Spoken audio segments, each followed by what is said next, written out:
जो इस वक्त टेंशन बढ़ी हुई थी उस पर क्या अपडेट है। देखिए, ईरान को दी गई डेडलाइन के खत्म होने से 1.5 घंटे पहले अमेरिकी राष्ट्रपति ट्रंप ने बड़ा ऐलान कर दिया है और 2 हफ्ते के लिए सीज फायर का ऐलान किया है।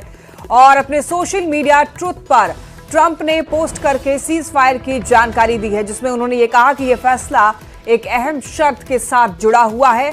उन्होंने कहा कि ईरान को तुरंत पूरी तरह और सुरक्षित तरीके से हॉर्मुज स्ट्रेट खोलने पर सहमत होना होगा। ट्रंप ने इस फैसले को दोनों पक्षों की ओर से सीज फायर बताया है। ट्रंप के अनुसार ईरान ने 10 बिंदुओं वाला एक प्रस्ताव दिया है, जिसे बातचीत के लिए एक व्यवहारिक आधार माना जा रहा है।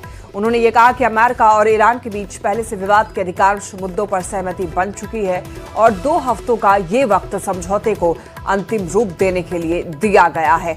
ये आप पोस्ट देख रहे हैं डोनाल्ड ट्रंप का सोशल मीडिया ट्रुथ पर। उन्होंने ये पोस्ट लिखा और ईरान के लिए जो बातें उन्होंने कही हैं कि ईरान ने 10 बिंदुओं वाला प्रस्ताव भेजा है, यानी कि ईरान की तरफ से 10 बड़ी शर्तें हैं। और वो शर्तें क्या हैं टीवी स्क्रीन पर आप देख रहे हैं। हॉर्मुज स्ट्रेट पर ईरान का कंट्रोल इसी तरीके से बरकरार रहेगा। ईरान को परमाणु संवर्धन जारी रखने की अनुमति होगी और ईरान पर अमेरिका के सभी आर्थिक प्रतिबंध खत्म किए जाएंगे। इसके अलावा ईरान पर लगाए सभी सेकेंडरी प्रतिबंध भी खत्म होंगे। और फिर देखिए, संयुक्त राष्ट्र सुरक्षा परिषद के सभी प्रस्ताव भी रद्द करने की बात की गई है और IAEA बोर्ड ऑफ गवर्नेंस के सभी प्रस्ताव रद्द करने की बात। इसके अलावा ईरान को जंग में हुए नुकसान का US हर्जाना देगा और इसके अलावा पश्चिम एशिया से अमेरिकी सेना की वापसी होगी। लेबनान समेत सभी मोर्चों पर युद्ध विराम का प्रस्ताव दिया गया है ईरान की तरफ से। तो सीज फायर का ऐलान करते वक्त और ये ईरान जब सीज फायर का ऐलान किया गया अमेरिका की तरफ से, तो ये कह के कि 10 बिंदुओं वाला प्रस्ताव ईरान की तरफ से दिया गया। देखिए, सीज फायर को लेकर न्यूयॉर्क टाइम्स की रिपोर्ट के मुताबिक ईरान ने 2 हफ्ते के सीज फायर प्रपोजल को स्वीकार कर लिया है। रिपोर्ट में दावा किया गया कि ईरान के सुप्रीम लीडर मुज्तबा खामनेई ने इस सीज फायर को अपनी मंजूरी दे दी है। इस्लामिक रिपब्लिक की सुप्रीम नेशनल सिक्योरिटी काउंसिल ने 2 हफ्ते की सीज फायर का जिक्र करते हुए एक बयान जारी किया है और ये बयान में कहा गया कि समझौते की डिटेल्स को फाइनल करने के लिए शुक्रवार से बातचीत शुरू होगी और इसका मकसद अमेरिका के साथ होने वाले समझौतों की शर्तों को ज्यादा से ज्यादा 15 दिनों के भीतर ही अंतिम रूप देना है। ईरानी नेशनल सिक्योरिटी काउंसिल ने यह भी साफ किया है कि समझौते में हॉर्मुज स्ट्रेट से गुजरने को लेकर नियम तय किए गए हैं, जिनका पालन ईरानी सेना के साथ कोऑर्डिनेशन में किया जाएगा।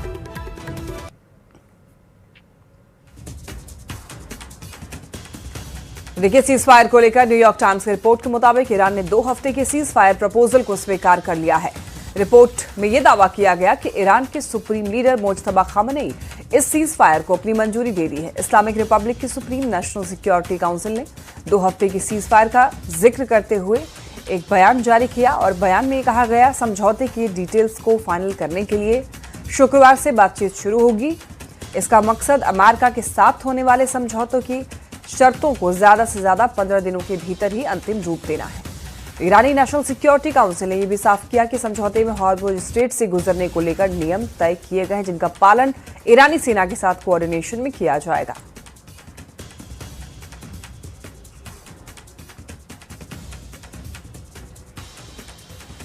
और देखिए, जंग को लेकर एक और बड़ी खबर है। व्हाइट हाउस ने यह कहा कि इजराइल अस्थायी सीज फायर के लिए भी सहमत हो गया है। वहीं दूसरी तरफ ईरानी टीवी ने दावा किया कि अमेरिकी राष्ट्रपति डोनाल्ड ट्रंप ने युद्ध समाप्त करने के लिए ईरान की शर्तों को स्वीकार कर लिया है। इन दोनों बयानों को जोड़कर देखा जाए तो साफ है कि अस्थायी सीज फायर को लेकर दोनों पक्षों की तरफ से सहमति बनती दिख रही है। फिलहाल ये सीज फायर अस्थायी बताया जा रहा है, लेकिन इसे तनाव कम करने की दिशा में एक अहम कदम भी माना जा रहा है।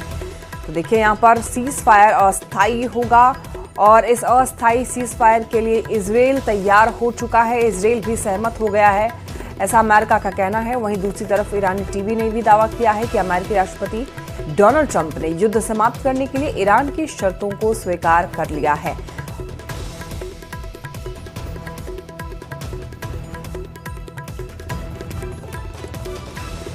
वह देखिए, सीज फायर में लेबनान भी शामिल। संघर्ष विराम पर इजरायली मीडिया का दावा। ट्रंप द्वारा घोषित सीज फायर में अब लेबनान भी शामिल हो चुका है। आपको बताते चलें कि देखिए, सीज फायर को लेकर के सभी लोगों की सहमति अभी फिलहाल है। हालांकि ये अस्थायी सीज फायर होगा, लेकिन इसमें खबर यह भी है कि सीजफायर में लेबनान भी शामिल है। संघर्ष विराम पर इजरायली का यह दावा है। इजरायली मीडिया ने यह दावा किया है कि सीजफायर को लेकर लेबनान भी सहमत है।